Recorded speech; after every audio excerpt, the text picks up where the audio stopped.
지금까지 우리가 소아시아 오늘까지 해서 7번째 교회인데 혹시 기억나세요? 6개 교회 어떤 교회가 있었는지? 어떤 교회가 있었죠? 에베소 소속교회. 그 다음 몰라요? 나머지 5개를 모른단 말이에요 지금? 우리 성경 퀴즈 하면 다 못 맞추겠다. 큰일 났다. 서모나 교회 있었죠. 그 다음에 버가모 교회 있었죠. 그 다음에 두아디라 교회 있었고요. 그 다음에 사대 교회 있었고, 지난주에 했던 빌라델비아 교회. 자, 그 중에서 칭찬받은 교회가 어떤 교회 있습니까? 2개 교회 제가 말씀드렸는데 지금도 그 2개 교회는 교회 이름으로 쓰고 있는 교회가 있는데, 예, 빌라델비아. 그 다음에 또 서모나 교회. 아버지. 서모나 교회는 가난하지만 영적으로 부유한 교회라고 칭찬을 받았고요. 지난주에 살펴봤던 빌라델비아 교회는 연약하지만 충성스러운 교회라고 칭찬을 받았습니다. 반면 사대교회, 라오디게아 교회는 칭찬 하나도 못 받고 책망만 받은 교회였고요. 그 다음에 사대교회는 살았다라는 이름만 가졌지 행함이 없는 믿음을 책망하셨고, 라오디아 교회에서는 겉으로는 되게 부유한데 영적으로는 가난하다고 그래서 미지근한 신앙을 책망하셨습니다.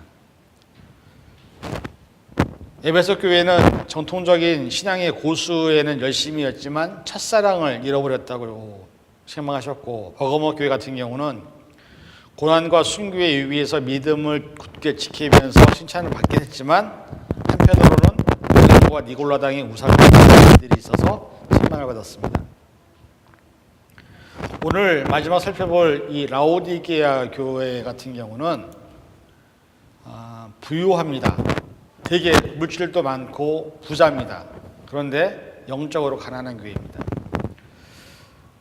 사람들이 볼 때 교회를 어떤 기준을 갖고 보느냐에 따라서 그 교회가 어떠냐는 것이 판정이 납니다. 저 같은 경우는 이렇게 교회를 방문해 보면요, 교회 예배 드리는 모습 보면 그 교회의 영적인 것이 딱 보여요.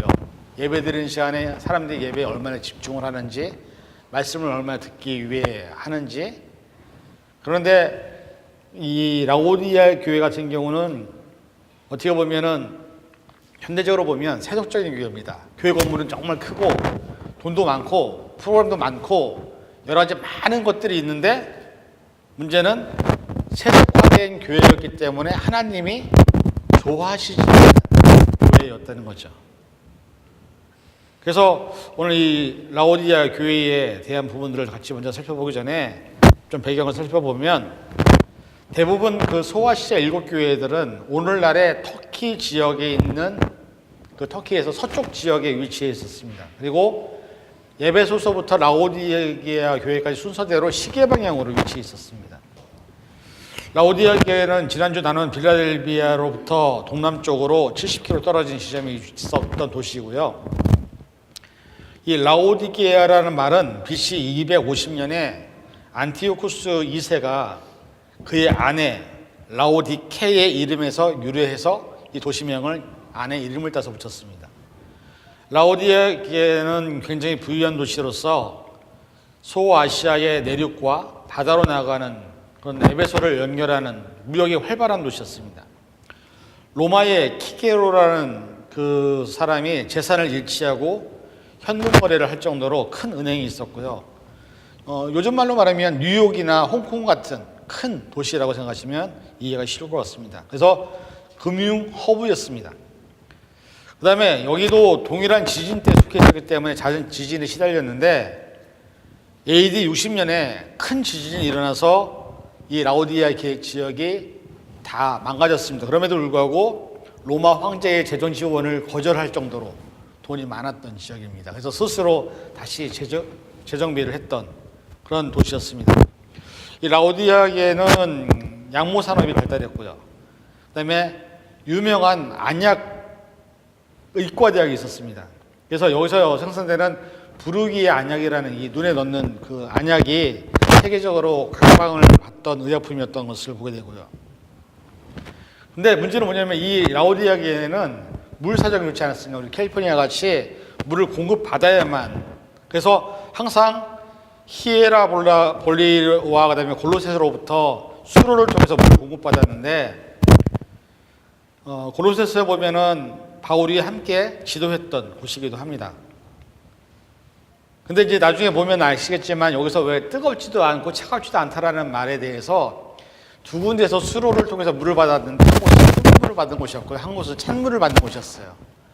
근데 이 두 개의 물이 섞이는 곳이 있었습니다. 물을 받다 보니까. 그러다 보면 이 물이 미지근해지잖아요. 근데 이 미지근한 물을 먹으면서 사람들이 많이 토했다라는 그런 표현이 있습니다. 그래서 이 말씀에서 뜨겁지도 않냐고 차지도 아니하다라는 그 말의 표현은 그때 사람들이 미지근한 물을 먹으면서 토했던 그 모습을 비유를 통해서 신앙에 대한 책망을 하는 부분이 나타납니다. 오늘은 말씀에 있는 14절부터 22절에 있는 말씀을 통해서 우리 교회에게 주시는, 그 다음에 여러분에게 주시는 하나님에 대한 말씀을 같이 함께 살펴보기 원합니다. 14절에 보면 아멘이시오, 충성되고 참된 증인이시오라는 이 말이 나오는데, 이 말은 진리의 하나님, 이름이 아멘이신 하나님을로 번역이 됩니다. 그래서 하나님은 진리이고 신실하다라는 것을 말씀하고 있는데, 왜 이것을 말했느냐? 라오디게아 교회는 진리도 아니었고 신실하지 않았기 때문에 대조되는 의미로 진리시고 신실하신 하나님을 먼저 표현을 합니다. 여러분, 신실이 무슨 말입니까? 신실. 한국말인데 잘 모르겠죠. 영어권은 잘 모르겠지만 신실이 무슨 말입니까? 신실하다라는 말은 사전적으로 믿음이 가고 거짓이 없다는 뜻입니다. 근데 교회에서도 하나님의 속성을 신실하신 하나님으로 우리가 찬양을 합니다. 다른 말로 말하면 신실하다는 것은 하나님 우리에게 약속하신 것을 이루기 위해 아들이신 예수 그리스도를 이 땅에 보내신 그 하나님의 성품을 의미하고 있습니다. 그래서 하나님은 신실하다는 말은 뭐냐면 내가 뱉은 말에 대해서 책임을 지고 그 말을 시행한다는 말입니다. 여러분들, 나중에 특히 우리 이제 미국에서 자라시는 분들에게 부탁을 드리는데, 말 뱉은 건요 죽었다 깨도 다 하세요. 제발. 말을 했는데 그 말을 안 지키잖아요. 그러면 여러분들의 크레딧은 다 망가져요. 이 미국 사회는 크레딧 사회이기 때문에 내가 말한 것은 죽었다 깨나도 그것을 지키는 것이 여러분들이 나중에 사람들과 관계 속에서 크레딧을 쌓는 가장 중요한 수단이라는 겁니다.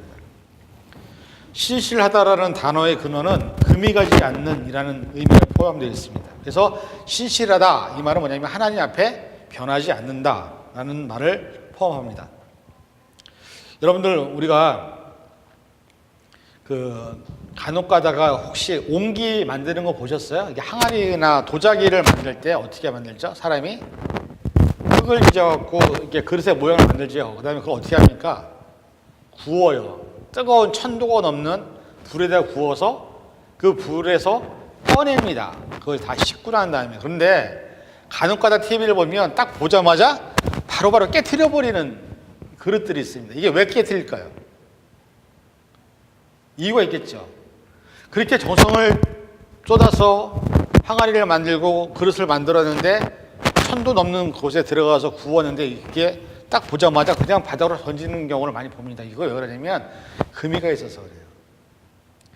금이가 있으면 이것은 그릇으로 못 쓰는 거예요. 근데 신실하다는 말이 뭐냐면 금이 가지 않는, 그만큼 한번 말한 것을 끝까지 지키는 의미를 포함하고 있다는 거죠. 근데 문제는 뭐냐면 이 라오디게아 교회는 하나님의 말씀에 대해서 흔들리고 금이 가는 현상이 많았다는 겁니다. 다른 말로 말하면 세상을 따라가고 세상의 풍조를 따라가고 교회가 세속화되었다는 것을 의미합니다. 하나님인 주인이신 이 성전의 개념이 하나님 중심으로 하는 게 아니라 세상 중심으로 바뀌어가는 모습. 그래서 요즘에 많은 교회는요, 성경에 보면 뭐라고 되냐면 이곳은 하나님의 전이라고 얘기합니다. 그리고 기도하는 집이라고 얘기합니다. 교회는 기도하기 위해서 예배를 드리기 위해서 모이는 곳이지 여기가 이벤트 장소나 뭐 장사를 하기 위해서 모인 것은 아니거든요.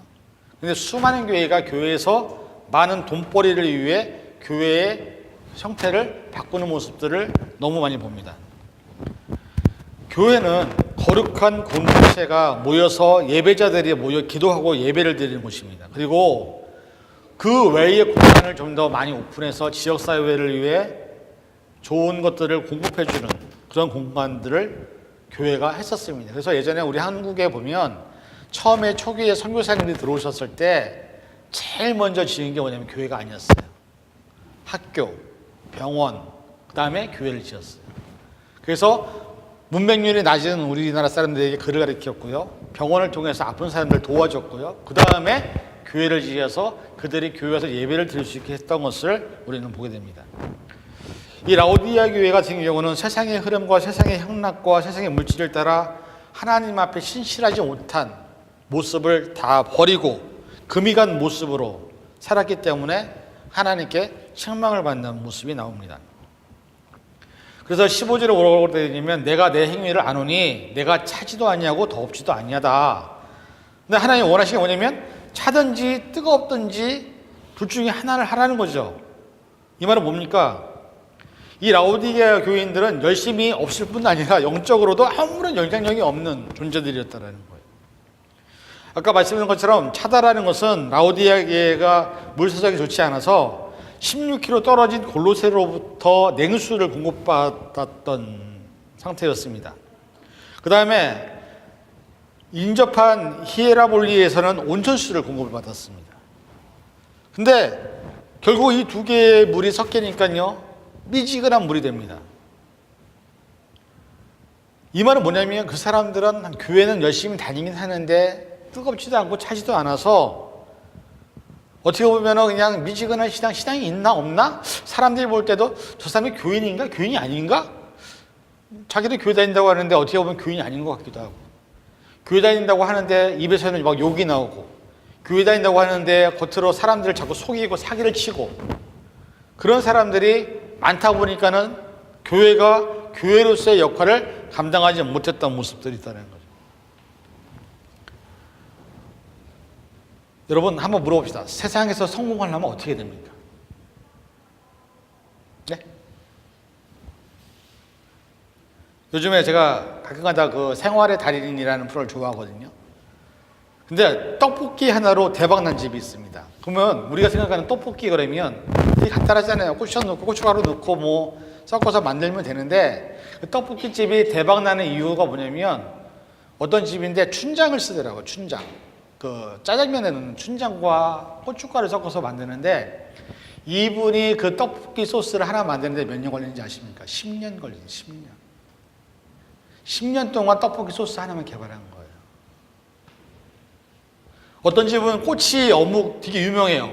근데 알고 봤더니 우리가 꼬치 어묵 하면 저도 막 만드는 거 되게 쉽거든요. 그냥 다시다 풀고 간장 좀 집어넣고 그다음에 소금 후추 쫙 집어넣으면 되는데 이분은 꼬치 어묵 하나 만드는데 꼬치는 똑같은 꼬치 쓰는데 국물을 사골국물을 써요. 근데 그 사골국물 하나 만드는데 과정이 3일 정도를 걸려야 그 국물 하나를 만들어요. 그래서 그 국물 먹기 위해서 사람들이 수없이 줄을 서는 사람이 있어요. 어떤 사람은 한국에서 빵을 만드는데 손수 직접 빵을 만들어요. 근데 그 사람 빵을 먹기 위해서 전국에서 몰려오는데 이 사람이 혼자 만들다 보니까 빵을 한 번에 만들 수 있는 게 100인분밖에 못 만든대요. 사람들이 거의 한 수원에서도 오고요. 심지어는 순천에서도 오고 대구에서도 서울로 그 빵을 사러 와요. 근데 사람들이 그 빵을 하나 먹기 위해서 수없이 줄을 서는데 딱 100명밖에 못 사는 거예요. 항상. 왜 그런 모습이 나타날까요? 사람들이 미쳤죠. 그 먼 시간을 와서 그 빵 하나 사기 위해서 그렇게 기다리고 떡볶이 하나 먹기 위해서 오뎅 하나 먹기 위해서 그게 뭐가 대단한 거라고. 근데 문제는 그렇게 성공한 사람들 보면 자기가 만드는 그 요리 하나에 자기의 모든 것들을 걸어요. 그러니까 성공을 하는 거예요. 떡볶이 하나가 아니면은 오뎅 국물 하나가 아무것도 아니지만 빵 하나가 아무것도 아니지만 사람들이 먹어보면 이게 다른 빵과 다르다는 것을 알고 다른 떡볶이랑 다르다는 걸 알기 때문에 그거 하나에 모든 것을 쏟아버리니까 성공을 합니다. 이제 평창올림픽 이제 끝나죠. 요번에 제가 가장 인상이 깊었던 선수가 스켈레톤인가? 그거 이렇게 막 타는 거 있죠. 스켈레톤. 거기서 윤성빈 선수가 금메달을 땄습니다. 여러분 그 윤성빈 선수 혹시 허벅지 보셨어요? 이따만해요. 허벅지 하나가. 근데 그 선수가 그 금메달을 따기 위해서 항상 꿨던 게 있어요. 뭐냐면 내가 메달을 따는 그 순간에 나는 금메달을 내 목에 걸 것이다 라는 꿈을 항상 매일마다 리마인드 하면서 자기 자신을 훈련시켰어요.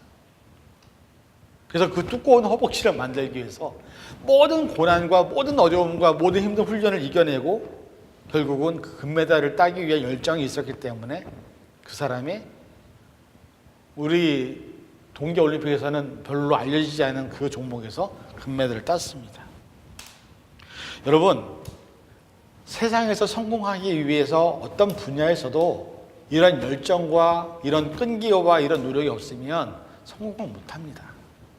그런데 하나님이 뭐라고 말씀하시냐면 너희가 예수를 믿는 것에 대해서 하나님의 말씀을 지키는 것에 대해서 뜨겁든지 차든지 둘 중에 한 가지를 해야 되는데 이것도 아니고 저것도 아니라는 거예요. 그러고서 어떻게 네가 예수를 믿느냐고 얘기하고 네가 어떻게 예수를 나타내냐고 얘기하는 거예요. 세상에서도요 한 분야에서 성공하려면 공부하려면요 다른 거 다 끊어버리고 공부만 해야 됩니다. 그래 성공합니다. 내가 비즈니스를 한다 하더라도 비즈니스 하나에다 내가 올인을 하지 않으면 비즈니스가 성공을 못해요. 근데 우리들은 비즈니스 하나 하면서도 이것도 보고 저것도 해보고 공부하면서도 이것도 하고 저것도 하고 신앙생활 하면서도 교회도 다녔다가 또 세상도 갔다가 이렇게 하니까 그 신앙을 하나님이 책망하시는 거죠. 16절에 뭐라고 되냐면 너희가 그렇게 살면 그렇게 미지근하면 내 입에서 내가 너를 토하여 버리겠다는 말씀. 미지근한 물을 먹고 토하는 것처럼 그리스도께서도 미지근한 영적인 상태에 있는 우리들을 거부하고 버리겠다고 얘기했습니다. 여러분 지금 신앙 상태가 어떻습니까? 여러분들은 뜨겁습니까? 아니면 차갑습니까? 아니면 미지근합니까? 하나님이 우리가 하나님에 대해서 어떻게 해야 되냐고 말씀하시냐? 말씀 한번 같이 볼까요? 자, 누가복음 10장 27절 같이 읽어볼까요? 시작. 대답하여 이르되 내 마음을 다하며 목숨을 다하며 힘을 다하며 뜻을 다하여 주 너희 하나님을 사랑하고 또한 내 이웃을 내 자신과 같이 사랑하라 하셨나이다. 자, 이 말씀 보면 몇 가지가 나와요. 마음을 다하고 목숨을 다하고 힘을 다하고 뜻을 다하며. 이게 무슨 말이에요? 온리 하나님을 바라보라는 거예요. 하나님께 너의 모든 걸 다 바치라는 거예요. 하나님을 사랑할 때 이렇게 사랑해야 된다는 거예요. 여기에 보면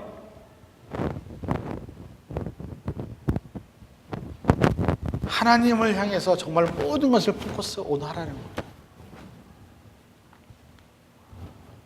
여러분, 사람과 사람이 서로 이게 관계를 맺잖아요. 근데 그 관계를 맺을 때 다른 사람에게 내 모든 것들을 내어주는 사람은 많은 열매를 맺습니다. 그런데 오로지 자기만을 위해 사는 사람은 나중에 남는 게 하나도 없어요. 예수님은 우리가 하나님에 대한 사랑을 어떻게 말씀하시냐? 목숨을 다하고 힘을 다하며 뜻을 다하여 주 너희 하나님을 사랑해라. 그리고 내 이웃을 내 몸과 같이 사랑해라 말씀하십니다. 오늘 우리가 이런 사랑을 하지 않으면 생각해 보세요.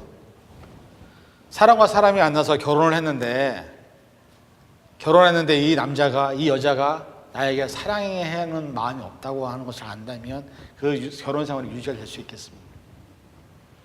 가족들도 서로 노력해야 한 가족으로 살 수 있는 거예요.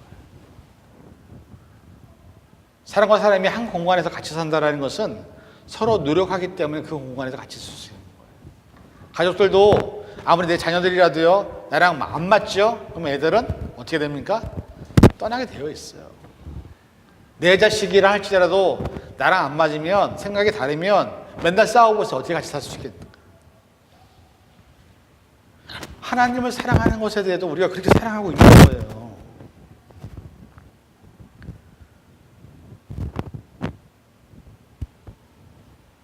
17절에 보면 뭐라고 되냐면 내가 말하기를 나는 부자라 부유하여 부족한 것이 없다 하나, 이렇게 아까 말씀드린 것처럼 이 라오디게아 지역은 부유했습니다. 돈이 많았습니다.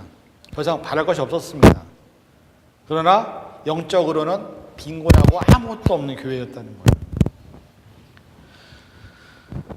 여러분, 진정한 부, 그것은 내면에서 풍겨나오는 부입니다. 겉으로 나타나는 것이 부가 아니에요. 미국에 가서 느끼는 것 중에 하나는 한국 사람들은요, 다른 사람들에게 보이기 위해 살아요. 돈이 없어도 BMW 끌어야 되고 벤츠를 끌어야 되고, 돈이 없어도 짝퉁 루비똥이라도 갖고 다녀야 내가 이런 사람이다 하고 다녀요, 한국 사람들은. 그런데 비싼 차를 타고 명품을 들고 다니고 어느 누구에게 보이기 위해서 사는 그 한국 사람들과 달리 미국의 진짜 부자들은요, 돈 많은 사람들은 어떤지 아십니까? 절대 비싼 차 안 탑니다. 미국 사람들은. 미국의 진짜 부자들은요, 청바지 입고 다녀요. 그냥 티셔츠 하나 입고 다니고. 왜? 이미 부자이기 때문에 굳이 자기 자신을 그렇게 드러내지 않아도 이미 부자예요. 결국 가난하게서 없는 사람들이나 남에게 보이기 위해서 나를 나타내지, 진짜 부자들은 굳이 자기 자신을 그렇게 치장하지 않아도 된다는 거죠. 공부 잘하는 사람은요, 성적 굳이 그렇게 연연하지 않아요. 왜? 이미 잘하고 있으니까. 근데 실력 없는 사람들이 꼭 공부에 목숨 건다고 막 이러고 있죠. 공부 못하는 사람들이나 꼭 시험 볼 때나 공부 열심히 하지, 공부 잘하는 사람들은 평상시에 공부 열심히 하니까 굳이 그렇게 열심히 안 해도 돼요. 신앙생활도 똑같습니다.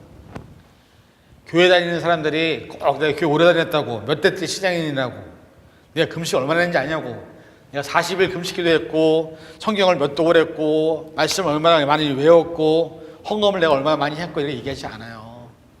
진짜 신앙인들은 겸손해요. 절대로 자신을 드러내지 않습니다. 자, 고린도전서 10장 12절 읽어볼까요? 시작. 그런즉 선줄로 생각하는 자는 넘어질까 조심하라. 여러분, 우리 자신들을 내세워봐야 아무 의미 없어요. 뭐 내세워 뭐 하겠어요. 여기 라오디게아 교회에게 하시는 말씀 중에 있는 말씀을 보면 아까 뭐라고 그랬냐면 내 곤고한 것과 가련한 것과 가난한 것과 눈먼 것과 벌거벗은 것을 알지 못하는도다. 이게 이제 실질적으로 그들의 신앙의 영적인 상태를 지적하는 겁니다. 가난한 것은 금융업이 발달할 정도로 물질의 부를 누렸지만 영적으로는 예수 그리스도에 대해서 하나도 모른다는 거예요. 저 이런 분들 되게 많이 많습니다. 교회에 오래 다녔는데 뭐 얘기하는 거 들어보면 저게 좀 맞는 얘기가 아닌데 그렇게 맞는 얘기처럼 얘기하시는 분들 되게 많아요. 예수님에 대해서, 하나님에 대해서 제대로 알지 못하고 그냥 막 얘기하시는 분 많은데, 여러분들 그게 가난하다는 거예요. 예수님에 대해서 여러분들 얼마나 연구해 보셨습니까? 저는 솔직히 말하면 여러분들에게 좀 이렇게 당부를 드리는데, 제 원래 꿈이 그거였습니다. 여러분, 신앙생활을 할 때 제일 중요한 게 뭐냐면, 신앙이라는 우리 수레바퀴를 보면 수레가 있죠. 소각가는 수레가 있는데 그 수레를 보면 항상 바퀴가 두 개예요. 쓰러지지 않기 위해서. 근데 저는 개인적으로 교회는 신앙이라는 이 바퀴가 하나가 있고요. 저는 개인적으로 평신도들도 신학 공부를 해야 된다고 생각을 해요. 그래야 흔들리지 않아요. 신앙 하나만 갖고 있는 분들은요, 신앙이 매번 흔들려요. 이랬다 저랬다. 근데 그나마 신학 공부를 하신 분들은요, 그 안에서 하나님이 어떤 분인지, 예수님이 어떤 분인지, 성령님이 어떤 분인지를 학문적으로 직접 하다 보면 그래도 튼튼하게 메꿔지는 게 있더라고요. 여러분, 그리스도를 알기 위해서 얼마나 공부하셨습니까? 하나님의, 예수님에 대해서 여러 가지 강의와 공부를 해보신 적은 얼마나 있습니까? 지금 여러분이 알고 있는 하나님, 여러분이 알고 있는 예수님이 진짜로 전부라고 생각하십니까? 그게 가난하다는 거예요. 우리는 예수 그리스도를, 하나님을, 성령님을 알지 못한다는 거죠. 눈먼 것은 뭡니까? 라오디아 교회 아까 거기에 의학과대학이 있어서 말씀드렸잖아요. 영적으로 눈이 감겨 있다라는 거예요. 안과대학이 있음에도 불구하고 영적으로 눈이 감겨 있어서 예수 그리스도를 보지 못했다라는 거예요. 근데 영적으로 민감하기 위해서 해야 될 게 뭐냐면 기도하고 말씀으로 무장하고 하나님과 직접적으로 교통하며 살아가야 되는데 그런 것들을 안 했다라는 거죠. 그래서 영적으로 무지하니까 하나님이 이걸 원하는데도 불구하고 이걸 깨닫지 못하는 경우가 많다는 거예요. 벌거벗은 것은 뭐냐면 라오디게에게는 검정색 양모가 유행을 했습니다. 그래서 겉으로 보면 되게 멋있는 것 같은데 그게 진짜 모습은 아니라는 거죠. 교회에서 봉사를 하고 헌신을 하고 예배를 드리는 외적인 모습은 있지만 영적으로는 깨어있지 않아서 발가벗겨진 초라한 자로 하나님 앞에 서 있는 우리의 모습들을 보게 된다는 거죠. 여러분 한번 생각해 보세요. 지금 이 시간에 이 자리에 하나님이 여러분들을 보고 계시다. 그럼 여러분 예배 이렇게 드릴 것 같습니까? 네? 하나님이 눈을 부릅뜨고 여러분이 예배 드리는 모습을 보고 있다고 한다면 여러분이 지금 이런 모습을 예배 절대 못 드려요. 왜 이 미임 사회에서 많은 사람들이 사기를 치는지 아십니까? 그들이 하나님을 모르는 사람들이 아닌데 왜냐하면 하나님 눈에 안 보이거든요. 그러니까 사기도 치고 다른 사람들을 괴롭히기도 하는 겁니다.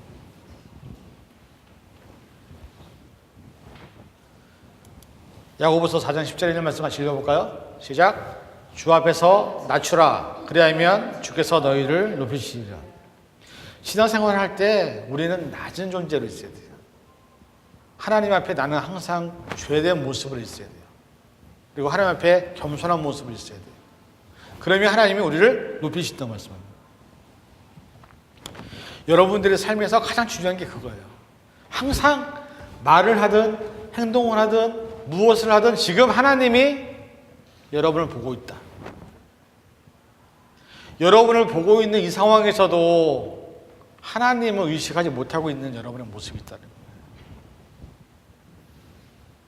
그러니 답답한 거죠. 경찰이 눈에 보이는 경찰이 있으면 내가 함부로 아무것도 하지 못하면서 살아계신 하나님이 여러분을 보고 있다는데도 불구하고 하나님과 전혀 상관없는 행동과 말과 그런 모습을 하고 있다면 여러분들은 하나님을 의식하고 있는 게 아니에요. 그럼 여러분들 교회 다녀도 소용없다는 거예요. 18절에 뭐라고 되냐면 내가 너를 권하노니 내게서 불로 연단할 금을 사서 부유케 하고, 이 말은 뭐냐면 너희가 영적으로 부유해져야 된다고 말하는 겁니다. 겉으로 보이는 외적인 신앙생활의 문제가 아니라 믿음으로 내적으로 영적으로 깨어 있어야 된다는 겁니다. 그래서 골로새서 우리 한번 읽어보겠습니다. 4장 2절 시작. 기도를 계속하고 기도에 감사함으로 깨어 있으라. 우리는 기도하는 것밖에는 우리 영적으로 깨는 것을 할 수 있는 것이 없다는 겁니다. 여러분이 기도를 하고 말씀을 묵상하고 하나님의 음성을 듣는 훈련을 계속 해야만 영적으로 죽은 믿음에서 깨어질 수 있다는 거예요. 그렇게 할 때 우리가 지옥에 가지 않게 된다는 거죠.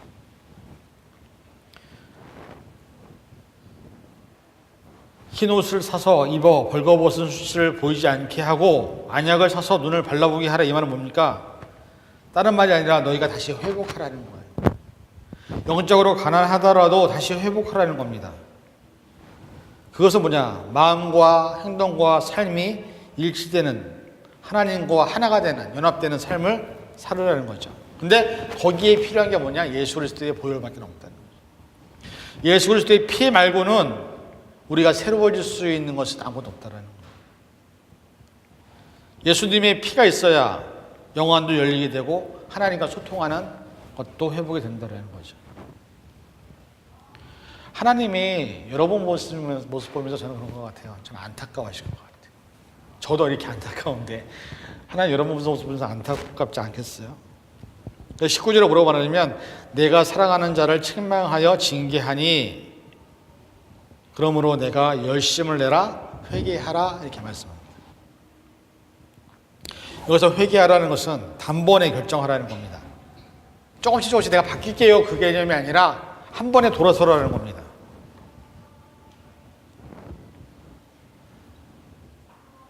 여러분 3장 20절 보면 뭐라 되냐면 내가 문 밖에 서서 두드리노니, 이 말은 무슨 말입니까? 여러분이 돌아설 때까지, 회개를 할 때까지 여러분을 두드리고 여러분들에게 관심을 가지고 여러분들에게 눈을 떼지 않는다는 예수님의 마음이라는 거죠. 누구든지 내 음성을 듣고 문을 열면 내가 그에게로 들어가 그로 더불어 먹고 그는 나로 더불어 먹으리라. 여러분, 하나님이 이 세상을 바라보시면서 여러분 모습 보면서 기뻐하실까요? 어떨 것 같습니까?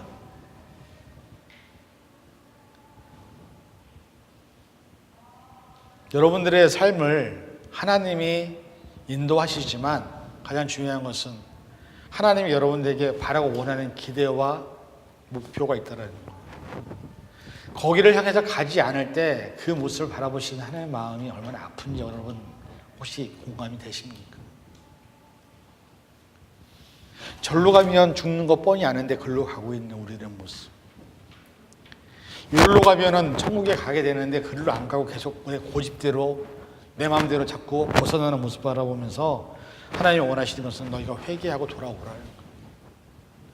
제발 이제는 내가 원하는 것을 너희가 좀 해줄래? 라고 하고 있습니다.